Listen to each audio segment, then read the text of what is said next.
Pagdating sa tapat ng apat na pintuan ng liwanag ay agad na naghiwa-hiwalay ang napakaraming kalahok. Ang pinakamarami ay nagtungo sa pintuan ng Origin Divine Sea, sunod ay ang Eternal Divine Mountain, habang mas kakaunti naman ang nagtungo sa Immortal Temple at Tungtian Divine Land. Kitang-kita ang mas matinding labanan sa dalawang pinakamalakas na Divine Lands, kaya may ilang aplikante na sadyang lumipat sa hindi gaanong mataong pintuan upang makaiwas sa siksikan. Napansin ni Ming na ang karamihan sa mga sumusubok ay agad na tinatangay ng isang puting liwanag pagkapit sa pintuan at saka sila bumabagsak ng walang kaayusan sa lupa na hindi na makakalipad pa. Wala na silang magagawa kundi ang tumingala sa pintuan ng may matinding panghihinayang. Matapos ang ilang sulyap ay naunawaan ni Ming na ang pintuan ay may kakayahang sukatin ang talento ng isang tao at tanging ang may sapat na talento lamang ang may karapatang makapasok sa loob. Ang mga taong dumadagsa sa pintuan ay parang mga isdang sunod-sunod na lumalangoy sa ilog, ngunit ang tunay na nakalalampas ay mabibilang lamang. Sa loob ng 10 hininga ay mahigit 10 tao lamang ang matagumpay na nakapasok. Nagsalita si Xiantian at sinabing oras na upang kumilos si Ming, at idinagdag na malaki ang pakinabang nito kung makuha niya ang pagkakakilanlan bilang isang tagapagmana ng Immortal Temple. Tumango si Ming at tuwirang lumipad patungo sa pintuan kung saan nakasulat ang salitang Immortal. Nang makita siyang papalapit sa pintuan ay may ilang tao sa karamihan ang malamig na suminghal, at kabilang dito sina Jiang Taishang, Feng Wushang at ang mga prinsipe ng iba't ibang imperial dynasties na pawang nakabanggaan na ni Ming noon. Isang anyong anino ang tumawa at sinabing isa na namang henyo ang pumapasok sa kanilang templo, at ang tingin nito ay nakatuon kay Ming. Ang anyong ito ay walang iba kundi ang Divine Ruler ng Immortal Temple. Masayang sinabi ng Divine Ruler ng Origin Divine Sea na tila ba sadya itong pumunta para sa Immortal Temple at binati niya ito. Malamig na suminghal ang Divine Ruler ng Eternal Divine Mountain at sinabing wala yatang mata ang batang ito, at nagtanong kung mas mababa ba ang kanilang bundok. Mahina hong tumugon ng Divine Ruler ng Immortal Temple na may kanya-kanyang kapalaran ang bawat isa at hindi dapat pilitin. Pagpasok ni Ming sa pintuan ng liwanag ay agad niyang naramdaman ang isang napakamahiwagang puwersa na agad na tumagos sa kanyang katawan at kaluluwa, at tila ang lahat ng tungkol sa kanya ay nalantad ng lubusan. Sa sumunod na sandali ay natagpuan niya ang kanyang sarili sa loob ng isang napakalaking templo na lubhang maluwang at walang laman. Ang taas ng templo ay umaabot sa libu-libong metro, at sa mga pader nito ay nakaukit ang araw-buwan, mga bituin, mga galaksi at mga nebula. Bago pa man niya tuluyang matingnan ang kanyang paligid ay may isang batang babae na lumabas mula sa harapan. Nang makita ito ay bahagyang natigilan si Ming. Ang balat nito ay maputla, nakasuot ng itim na damit, may maitim na buhok, at ang kanyang mga mata ay kulay abong, tila patay na walang anumang ekspresyon. Ang babaeng ito ay walang iba kundi si Yu Lianyan, ang tagapagmana ng Immortal Temple na nakaharap niya noon sa Hidden Dragon Ranking. Noong panahong ito ay mas mataas ang antas nito kaysa sa kanya, ngunit nagawa niyang makipagsabayan at nagresulta sa isang tabla, at sa huli ay idineklarang siya ang nagwagi na nagbigay sa kanya ng unang pwesto at ng katanyagan sa buong mundo, at hindi niya maitatangging lubhang nakatatakot si Yu Lianyan. Hindi malaman ni Ming kung nakilala siya nito o hindi dahil malamig lamang nitong hiningi ang kanyang pangalan. Ibinigay ni Ming ang kanyang pangalan at hindi rin ito ipinakita na parang kakilala niya ito. Ipinaliwanag ni Yu Lianyan na nakuha na niya ang paunang kwalipikasyong pumasok sa templo, at ang susunod niyang kailangang gawin ay malampasan ang 3 pagsubok upang maging isang ganap na disciple, at tinanong siya nito kung handa na ba siya. Nagtatakang nagtanong si Ming kung hindi ba dapat may iba pang nakapasok bukod sa kanya, at kung hindi ba nila hihintayin ang iba. Sa pambihirang pagkakataon ay matiyag ang nagpaliwanag si Yu Lianyan na kakaunti ang mga tagapagmana ng Immortal Temple at pinakamahigpit ang kanilang pagtanggap ng disciple. Sinabi nitong si Ming lamang ang nag-iisang may kakayahang makapasok, at hindi rin naman gaanong karami ang pumili sa Immortal Temple. Nagtanong si Ming kung ganito rin ba ang paraan ng pagpasok nito sa templo noon.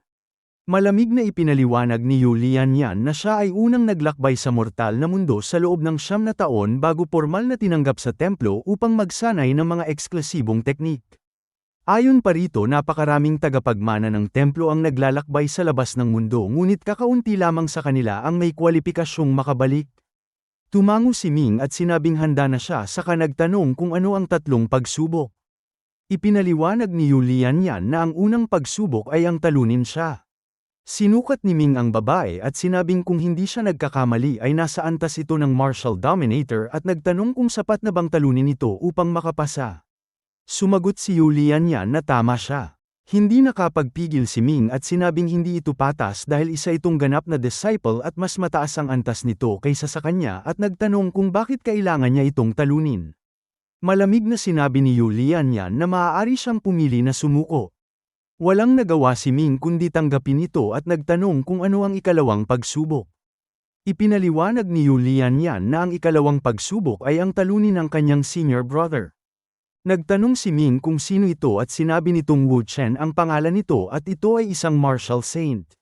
Muntik nang mapatalon si Ming at nagtanong kung nagbibiro ba ito at sinabing paano siya makikipaglaban sa isang martial saint at naghinala kung sadya bang ayaw siyang tanggapin ng Immortal Temple. Inulit ni Yulian Yan na maaari siyang pumili na sumuko at may kakaibang kislap ang dumaan sa mga mata nito na tila may malalim na iniisip. Mabigat na nagbuntong hininga si Ming at sinabing matindi ito ngunit gusto niyang malaman kung ano ang ikatlong pagsubok. Malamig na sinabi ni Yulian Yan na ang ikatlong pagsubok ay ang talunin ng isa pang senior brother. Kumibat ang kilay ni Ming at nagtanong at huwag nitong sabihing isa itong martial god. Sumagot si Yulian Yan na hindi naman ito martial god at tinanong kung inaakala ba niyang kaya niyang labanan ang isang ito at ipinaliwanag na isa pa rin itong martial saint ngunit nasa mas mataas na antas lamang.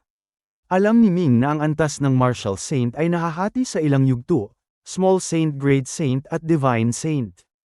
Ang isang martial saint sa yugto ng divine saint ay maaari nang bumuo ng divine form anumang oras at maging isang martial god. Malamang na ang senior brother sa ikatlong pagsubok ay nasa great saint man lamang o kaya ay divine saint at parehong napakahirap talunin. Kung ordinaryong martial saint lamang ito ay may tiwala siyang kaya niyang manalo. Ngunit isa itong tagapagmana ng Immortal Temple at ang gayong martial saint ay sinasabing may kakayahang pumatay ng mga martial god kaya ang pagkapanalo laban sa kanila ay halos imposible. Tila naiinip na si Yulian Yan at malamig na tinanong si Ming kung handa na ba siyang lumaban. Bamantong hininga si Ming at sinabing dahil nandito na siya ay lalaban siya. Hindi pa man tuluyang natatapos ang kanyang mga salita ay kumilos na si Yulian Yan at isang kislap ng espada na mas mabilis pa sa kidlat ang dumiretso sa kanyang lalamunan. Kitang-kita ang kawalan ng awa ng babae at kung tamaan siya nito ay agad siyang mamamatay. Nanlaki ang mga mata ni Ming at nasambit ang pagkagulat sa tindi ng atake at ang kanyang leeg ay tinusok ng liwanag ng espada. Ngunit kumunat ang noo ni Yulian Yan dahil naglaho ang imahe ni Ming sa kanyang harapan. Kasabay nito ay isang kamay ang marahang damapo sa kanyang balikat. Bahagyang nanginig ang kanyang katawan at kitang-kita sa kanyang mga mata ang hindi makapaniwala. Napansin ni Yulian Yan na sinanay ni Ming ang heaven-killing step at tinanong kung nag-extract ito ng divine ability mula rito. Bilang isang disciple ng Immortal Temple agad niyang nakilala ang pinagmula ng kakayahan ni Ming.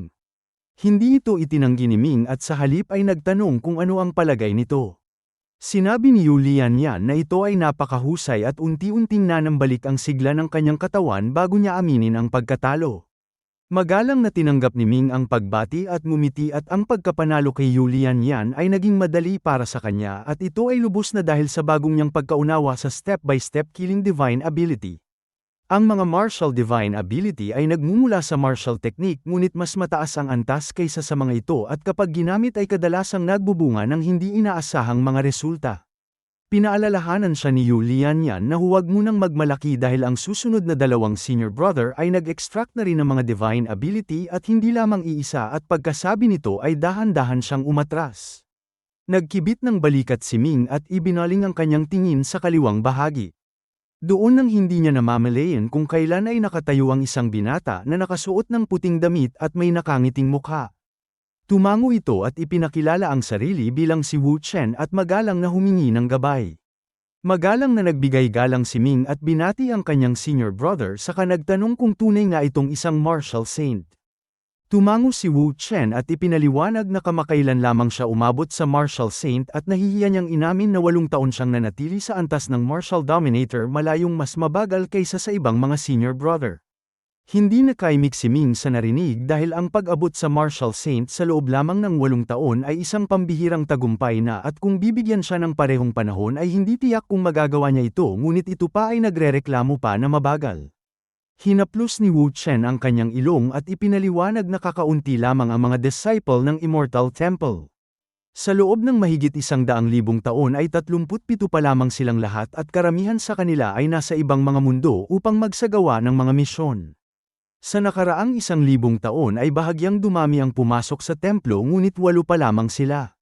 Sa kanila 4 pa lamang ang hindi pa umaabot sa antas ng deity at ito ay sina Yu Lian Yanding, Wei siya mismo at si Senior Brother Zhao Xin. Nagtatakang nagtanong si Ming kung nangangahulugan bang ang buong Immortal Temple ay may ilang dosenang disciple lamang. Tumango si Wu Chen at idinagdag na marami sa mga disciple ay naging mga elder na at tumutulong sa pamamahala ng iba't ibang gawain ng templo. Nakangiting may halong inggit niyang sinabi na ang sinumang disciple na maging elder ay may antas man lamang na longevity realm.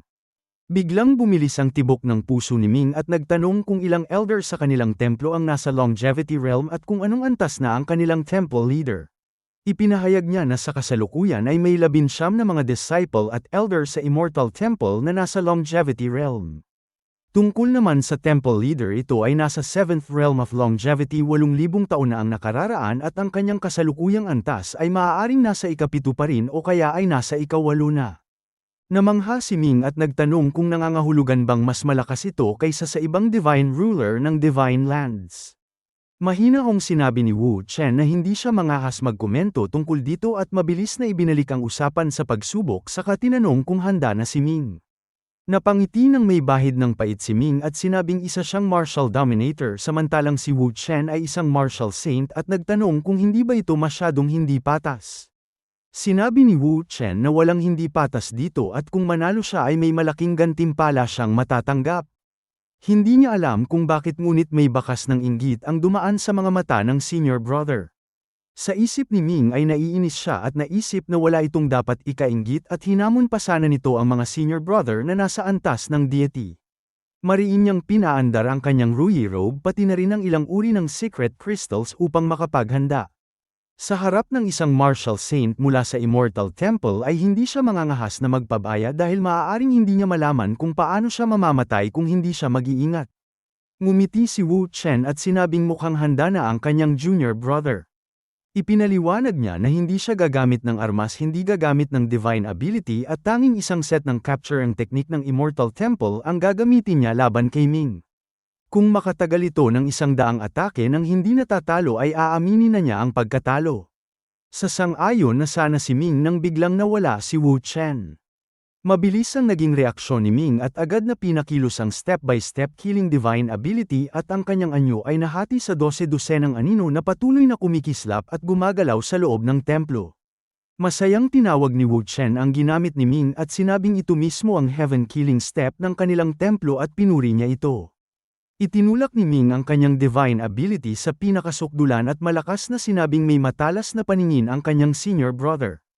Hindi pa man tuluyang natatapos ang kanyang mga salita ay isang kamay ang lumitaw mula sa isang kakaibang anggulo, hindi gaanong mabilis ang pagkilos ngunit may kakaibang paraan na damapo sa kanyang balikat. Pagdapo nito ay agad na bumuhos ang isang napakalakas na pressure na tila 10,000 bundok ang bumagsak ng sabay-sabay at tila hindi kayang tiisin. Sa mapanganib na sandaling ito ay mabilis na nag-vibrate ang astral energy at soul force ni Ming. Sa sandaling ito ay wala siyang magamit na anumang divine ability at ang tanging nagamit niya ay ang mga kasanayan sa martial arts at mga paraan ng pagkontrol ng lakas na natutunan niya noong siya ay nasa antas pa ng martial warrior at martial master. Salit-salit niyang ginamit ang dark energy, bright energy at transforming energy at sa wakas ay nagawa niyang maalis ang pressure ipinataw sa kanya. Nang maramdaman ni Wu Chen na kumawala si Ming na parang isang ahas ay nagulat ito at hindi napigilan ang paghanga at sinabing napakagaling ng pundasyon ng kanyang junior brother sa martial arts at sinabing muli itong aatake. Ang true astral energy ni Ming ay ligaw na nanginginig sa buong katawan at isinama ang soul force at bawat sandali ay nasa kalagayan ng matinding pagkilos. Paminsan-minsan ay dumadapo ang kamay ni Wu Chen sa kanyang katawan ngunit agad itong naitataboy at hindi ito makahanap ng matinong pagkakataon. Matapos ang ilang ulit ay biglang nagkaroon ng kaliwanagan sa isipan ni Ming. Sa bawat yugto ng kanyang paglalakbay ay sinanay niya ang kanyang sarili sa pinakasukdulan at ang kanyang pagkaunawa sa lakas ay walang kapantay. Sa pagkakataong ito sa ilalim ng matinding pressure ipinataw ni Wu Chen ay nagkaroon siya ng mas malalim na pagkaunawa. Sa isang iglap sa tulong ng 8-element calculation formation ay nagawa niyang pag-isahin ang kanyang soul force at true astral energy at ang bawat kilos ay nagkaroon ng kakaibang ritmo. Nang magkaisa ang kanyang soul force at true astral energy ay agad na pumasok si Ming sa isang natatanging kalagayan kung saan naging lubhang tumpak at masinop ang kanyang pagkontrol sa lakas. Maging ang kanyang formless martial will ay kusang lumitaw kaya ang bawat kilos at bawat atake ay naging walang anyo at walang bakas. Nang muling damapo ang kamay ni Wu Chen sa kanyang balikat ay parang hangin lamang ang nahawakan nito at talagang hindi ito makapaniwala sa nangyari. Nabigla si Wu Chen at nagbago ang kanyang ekspresyon at nasabi niyang true force na ito. Ang isang upper martial dominator ay may kakayahang isama ang kanyang martial will sa kanyang lakas at pagkatapos ng libu-libong pagsasanay ay maaari itong maging true force. Kapag lumabas na ang true force ay halos walang makakapantay dito. Kahit noong napakalakas na ni Ming at puno ng pambihirang mga pagkakataon ay hindi pa rin niya nagawang mabuo ang true force at ngayon bilang isang martial dominator ay hindi sinasadyang nakuha niya ito dahil sa pagkakataong ito. Nakangiting sinabi ni Ming ang kanyang pasasalamat sa kanyang senior brother dahil sa tulong nito ay naabot niya ang true force. Ang true astral energy ay kayang pantayan ng divine thought na nililikha ng nascent soul samantalang ang true force naman ay kayang tumapat sa saint force na taglay ng martial saint na may nascent soul at ang kapangyarihan nito ay pambihira.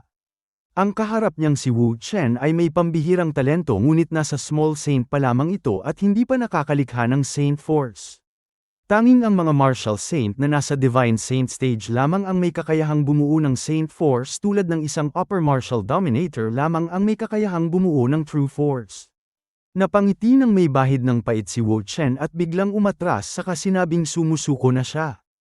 Hindi na nagulat si Ming dahil kung hindi gagamit ng divine ability ang kanyang kalaban ay wala itong mapapala sa harap ng kanyang true force kaya magalang siyang nagbigay galang at tinanggap ang pagkapanalo. Ngumiti si Wu Chen at tumalikod saka umalis. Hindi pa man ito tuluyang nakakaalis ay dumating na ang isa pang tao. Mas mukhang bata ang dumating kaysa kay Wu Chen, may ordinaryong mukha at ordinaryong pananamit at sa kabuuan ay walang anumang kakaiba sa kanya. Ngunit hindi siya minaliit ni Ming at magalang niyang tinanong kung ito na ba si senior brother Zhao Xin. Marahang tumango ang dumating at ipinakilala ang sarili bilang si Zhao Xin at binati ang kanyang bagong junior brother. Walang anumang reaksyon si Ming sa pagtawag sa kanya ng junior brother dahil siya nga ang huling pumasok sa templo kaya natural na siya ang pinakabata. Nagtanong si Ming kung ang senior brother ay nasa great saint stage na.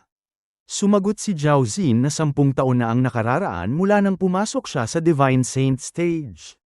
Nagulat si Ming at nagtanong kung bakit 10 taon na ang nakalipas ay hindi pa rin ito nagpapatuloy sa susunod na antas. Ipinaliwanag ni Zhao Xin na madali lamang maging isang martial god ngunit napakahirap maging isang tunay na martial god. Hindi ito naunawaan ni Ming at nagtanong kung ano ang ibig nitong sabihin. Ipinaliwanag ni Zhao Xin na malamang ay alam ng junior brother na ang landas ng martial god na sumusunod sa pagsasanay ng deity ay hanggang sa ikalawang antas pa lamang ang nararating at ang ikatlong antas ng martial god ay lumilitaw lamang sa mga alamat. Nagtanong si Ming kung ano ang ibig sabihin nito. Mahinahong sinabi ni Zhao Xin na ang pagsunod sa landas ng deity upang maging martial god ay isang pagkakamali at hanggang sa lumitaw ang tunay na landas ng martial god ay mas gugustuhin na lamang niyang maghintay. Nagulat si Ming at nagtanong kung lalabas ba talaga ang isang tunay na landas ng martial god. Mariing tumugon si Zhao Xin at sinabing tiyak na lalabas ito at habang nakatingin kay Ming ay sinabi nitong ang taong magbubukas ng tunay na landas ng martial god ay maaaring ang junior brother mismo. Natatawang sinabi ni Ming na paano siya magiging ganoong tao dahil siya ay isang martial dominator pa lamang at hindi pa man lang formal na tinatanggap sa Immortal Temple. Ngunit sinabi ni Zhao Xin na isa na siyang tunay na tagapagmana ng Immortal Temple. Labis itong ikinagulat ni Ming at nagtataka niyang itinanong kung bakit may 3 pagsubok pa kung isa na pala siyang ganap na tagapagmana. Ipinaliwanag ni Zhao Xin na ang 3 pagsubok ay para masukat ang kanyang kwalipikasyong makapasok sa Immortal Time-Space. Ayon sa kanya 3 tao pa lamang mula sa Immortal Temple ang nakapasok sa Immortal Time-Space at sa kasamaang palad ay wala ni isa man sa kanila ang nagtagumpay. Matalino si Ming at agad na may naisip at nagtanong kung nasa loob ba ng Immortal Time-Space ang tunay na pamana ng Immortal Temple. Sumagot si Zhao Xin na ito nga ang totoo at sa loob ng immortal time-space ay naruroon ang kumpletong pamana ng isang dakilang tao at kung makukuha ang kanyang pamana ay magagawang buksan ang ikatlong antas ng martial god at maitataas ang kabihas ng martial sa isang bagong antas. Nayanig ng husto ang puso ni Ming at sinabing totoo pala ang sabi-sabi sa labas na may kaugnayan ang Immortal Temple sa dakilang taong ito. Kinumpirma ito ni Zhao Xin at sinabing ang dakilang taong nagligtas sa sangkatauhan ay may malalim na ugnayan sa Immortal Temple at ang templo mismo ay itinatag ng kanyang mga inapo. Nakalulungkot lamang na sa napakaraming taon na lumipas ay wala ni isa man ang nagtagumpay na makuha ang pamana. Nagtanong si Ming kung nangangahulugan bang napakataas ng pamantayan ng dakilang taong ito sa kanyang tagapagmana kaya mula noon hanggang ngayon ay wala pang sino man ang nagtatagumpay.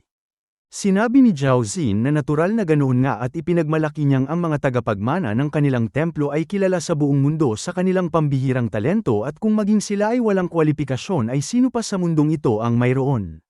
Sa isip ni Ming ay hindi niya lubos na pinaniwalaan ito at naisip na maaaring may tiyak na mga kahingian ang pamana ng dakilang taong ito.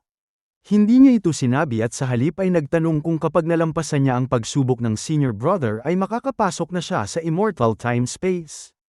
Umiling si Zhao Xin at sinabing kailangan muna niyang maging isang martial saint sa Divine Saint stage bago siya makapasok doon. Ipinaliwanag niyang ang dahilan kung bakit ngayon pa lamang ay pinapadaan na siya sa tatlong pagsubok ay dahil mas madaling makita ang tunay na potensyal ng isang tao habang siya ay nasa martial dominator stage pa. Nagkibit ng balikat si Ming at sinabing maaari na siyang atakihin ng senior brother. Ngumiti si Zhao Xin at ipinaliwanag na tulad ni junior brother Wu Chen na hindi gumamit ng divine ability at nakipaglaban lamang gamit ang kamay at paa gayon din ang kanyang gagawin at ang nais lamang niyang subukan ay ang kakayahan nito sa kamay at paa. Nagtatakang sinabi ni Ming na tila ba napakahalaga ng kamay at paa sa Immortal Temple. Ipinaliwanag ni Zhao Xin na ang pinakamalakas na bahagi ng isang martial artist ay dapat ang kanyang katawan ang kanyang mga kamay at paa dahil ito ang ugat ng martial arts. Kung sapat na ang lakas ng kamay at paa ng isang martial artist ay natural na hindi magiging mahina ang kanyang divine ability. Unang pagkakataon nito ni Ming na makarinig ng ganitong pananaw.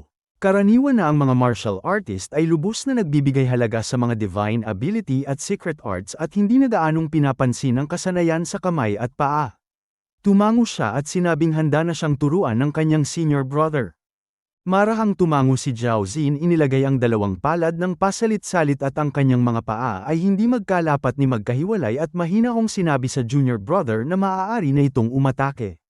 Binitawan ni Ming ang step-by-step killing at dahan-daang lumapit sa harap ni Zhao Xin saka sumuntok ng isang beses. Ang suntok niya ay napakasimple at walang anumang palamuti.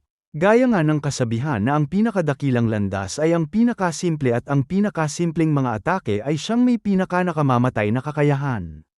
Gayon din ang ginawa ni Zhao Xin at sumuntok pa harap suntok laban sa suntok lakas laban sa lakas at nagkaroon ng matinding pagsabog sa pagitan nila na pinunit ang mismong espasyo. Sabi nga kapag kumilos ang isang bihasang martial artist ay agad na malalaman kung may laman ito. Nakangiting sinabi ni Zhao Xin na tila ba sinanay ni Ming ang kanyang sarili sa pinakasukdulan bago pa man siya maging martial dominator. Tumango si Ming at sinabing may matalas na paningin ang kanyang senior brother. Pinuri siya ni Zhao Xin at sinabing maging ang katotohanan pa lamang na nakapagbuo siya ng true force bilang isang upper martial dominator ay sapat na upang hindi niya ito mapantayan at tiyak na ang kanyang mga makakamit sa hinaharap ay hihigit pa sa kanilang pinakamatandang senior brother. Nagtanong si Ming kung ano ang lakas ng pinakamatandang senior brother. Ipinaliwanag ni Zhao Xin na ang pinakamatandang senior brother ay isang deity sa fifth realm of longevity at isa siya sa 3 taong nakapasok sa immortal time-space. May matinding paghanga sa kanyang tinig nang banggitin ito at sinabing napakabuti ng kanilang pinakamatandang senior brother at kapag nakita ito ni Ming sa hinaharap ay tiyak na may ibibigay itong mga pakinabang. Kapwa sina Wu Chen at Zhao Xin ay mga taong madaling lapitan at nagbibigay ng magaan at kaaya-ayang pakiramdam hindi tulad ni Yulian Yan na tila malamig at walang emosyon. Dahil dito ay mahihinuha ni Ming na ang kultura sa loob ng Immortal Temple ay talagang maayos mas maganda pa kaysa sa lugar tulad ng Sword Pool o ng Yin Yang Sect. Habang nag-uusap ay nagpalitan pa sila ng ilang mga atake. Dahil si Zhao Xin ay nakapagbuo na ng Saint Force ay hindi nang ibabaw ang True Force ni Ming kaya ang labanan ay nakatuon sa lakas at sa husay ng paggamit ng lakas. Pagkatapos ng 10 palitan ay unti-unti nang nauunawaan ni Ming ang katangian ng lakas ni Zhao Xin at sa tulong ng 8-element calculation formation ay magaan siyang sumuntok. Nang lumabas ang suntok ay agad na nabalisa si Zhao Xin at hindi niya moari kung saang bahagi siya tatamaan kaya wala siyang magawa kundi sumuntok din upang harangin ito. Ngunit sa sandaling kumilos siya ay biglang nagbago ang suntok ni Ming bahagyang tumaas at saka tumama sa kanyang pulsuhan. Isang malutong na tunog ang narinig at agad na umatras si Zhao Xin habang matindi ang kirot sa kanyang pulsuhan at may bali na ito. Gulat na nagtanong si Zhao Xin kung paano nito nalaman kung saan siya pupwesto. Sinabi ni Ming na kinakalkula niya ito at hindi niya itinago ang katotohanang mayroon siyang 8-element calculation formation. Laking gulat ni Zhao Xin at nagtanong kung ito ba ang 8-element calculation formation ng Taiyi Divine Art at nagtaka kung paano niya ito nasanay dahil hindi ito maaaring matutunan ng sinumang hindi pa isang deity at sinabi lamang ni Ming na sinuwerte siya.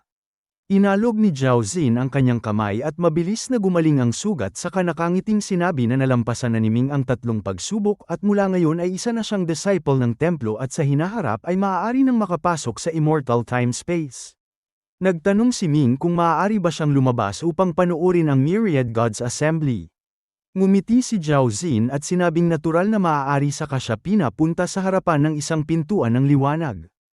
Ang pintuang ito ay kalahating bilog at sa loob nito ay may isang malano na kurtina ng liwanag. Sa pamamagitan ng kurtina ay kitang-kita ni Ming ang mga nangyayari sa Myriad Gods Assembly at sa oras na ito ay nagpapatuloy pa rin ang pagtitipon at bukod sa Immortal Temple ay ang 3 natitirang Divine Lands ay tumanggap na ng 12 disciples bawat isa. Napatingin si Ming at nagtanong kay Zhao Xin kung ano ang layunin ng Divine Lands sa pagtanggap ng disciples at paggagawad ng divine titles. Sumagot si Zhao Xin na ito ay isang pagpapakita ng lakas upang ipaalam sa 5 imperial dynasties ang lalim ng pundasyon at kapangyarihan ng Divine Lands at upang sila ay magpigil. Nagtanong pa si Ming kung paano kung hindi sila magpigil. Malamig na sinabi ni Zhao Xin na kung hindi pa rin sila magbabago ay wala nang ibang paraan kundi ang magkasagupaang militar. Ipinahayag niyang ang bilang ng mga deity na itinalaga ng Divine Lands ay 3 ulit na mas marami kaysa sa Imperial Dynasties kaya paano sila mananalo rito? Nagtanong muli si Ming at sinabing may isang bagay siyang hindi maintindihan kung paano nakuha ng Divine Lands ang Heavenly Wheel. Ipinaliwanag ni Zhao Xin na ang sagot ay matatagpuan sa panahon ng pagbagsak ng Ancestral Origin Continent. Noong mga panahong ito ang mga piraso ng kontinente ay kasisimula pa lamang maghiwa-hiwalay at wala pa o napakahina pa ng kanilang sariling heavenly will. Sa panahong ito ay sapat ng maging isang deity upang mapino ang bahagi ng heavenly will. Biglang naunawaan ni Ming ang lahat at sinabing ang 4 Great Divine Lands ay pumasok sa Tianyuan Continent noong unang panahon at pinino ang heavenly will. Sumang-ayon si Zhao Xin at sinabing nasaksihan ng 4 Great Divine Lands ang pagtaas at pagbagsak ng maraming sibilisasyon ngunit nanatili pa rin silang matatag at ito ay dahil hawak nila ang Heavenly Will at may kapangyarihang maggawad ng divine titles. Idinagdag niyang kahit ang pangunahing landas ng pagsasanay ngayon ay hindi na ang divine path ngunit naniniwala siyang kung nais ng sangkatauhan na maging malakas at magtayo ng isang super civilization kailangan nilang magkaroon ng sarili at natatanging sibilisasyon. Tumango si Ming at sinabing tama ito. Habang nag-uusap sila ay biglang nagsalita ang Chi-Tian sect leader sa Myriad Gods Assembly at ipinahayag na nais niyang magtayo ng Chi-Tian Divine Land at nagtanong kung may mungkahi ang 4 na divine ruler. Nang marinig ito ay nagulo ang buong pagtitipon at nagtanong ang lahat kung seryoso ba ito na magtatayo ito ng ika-5 divine land. Ang lahat ng paningin ay napunta sa pangkat ng Chi-Tian sect. Nakangiting sinabi ni Ming na ang dapat na pangunahing tauhan ngayon ay ang 5 imperial dynasties ngunit biglang sumulpot ang Chi-Tian sect at nagtaka kung ano ang balak nito. Malamig na natawa si Zhao Xin at sinabing iniisip ng mga ito na dahil lamang napasama nila ang ilang nasa Tianyuan ranking ay maaari na nilang pantayan ang 4 Great Divine Lands isang kaisipang kahangalan lamang. Sinabi ni Ming na huwag nitong maliitin ang Chi-Tian sect dahil ang Chi-Tian sect leader na si Taibai ay nagmula sa 3 Sovereigns Great World at isang dakilang tao na sa hinaharap ay magmamana ng posisyon ng Human Emperor at ang kanyang lakas ay hindi masukat. Nagtanong si Zhao Xin na kahit pa mula sa Three Sovereigns Great World ay ano naman at tinanong si Ming kung hindi ba nito alam na ang kanilang pinakamatandang senior brother ay ang Earth Emperor ng Three Sovereigns Great World. Muntik nang mapatalon si Ming at nagulat na nagtanong kung ang kanilang pinakamatandang senior brother ay ang Earth Emperor at kung kailan ito nangyari.